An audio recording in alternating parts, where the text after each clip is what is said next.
Сложни пратеници од сите партии скап бензин возат, имали крај за пратеничкиот рај. Само пратениците од регионот кои ги има 11 на број за бензин државата дневно ја чинат над 1000 евра. На годишно ниво тоа е сума од околу 500.000 евра, односно фантастични 2 милиони евра за еден мандат.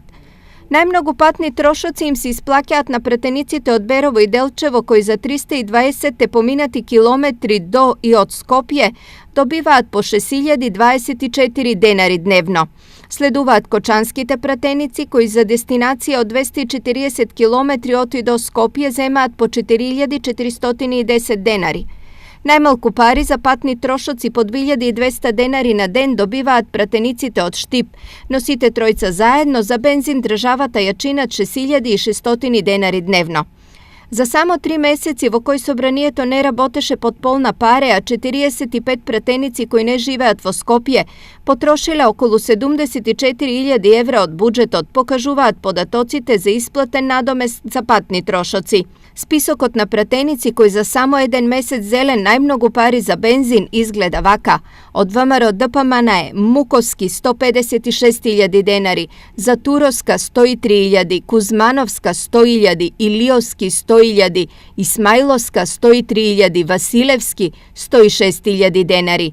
Од СДСМ Тунтев 106.000 денари, Стојчевска 103.000, Ковачевски 103.000, Поцков 108.000, Кирацовски и Лазаревска по 103.000 денари. Ваквата можност на претениците им ја обезбедил законот според кој на нив им следуваат 30% од малопродажната цена на горивото за секој изминат километар. Треба да се промени подхитно. 4.000 евра за 4 години нема ни во Америка, не тука кај нас. На тие услови.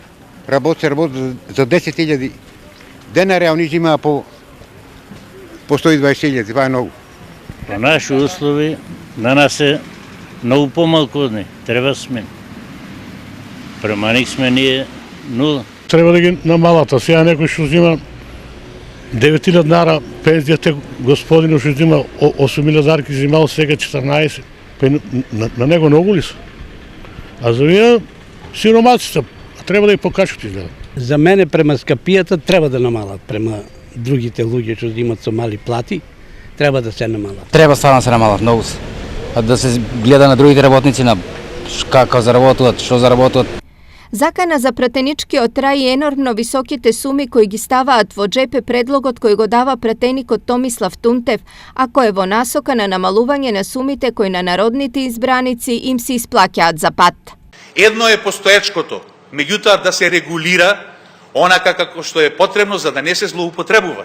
Втората алтернатива која понудив е со давање на станови за користење, службени, државни станови. Меѓутоа, петок, сабота и недела да ни бидат давани како пратеници за да комуницираме со нашите гласачи од каде што доаѓаме.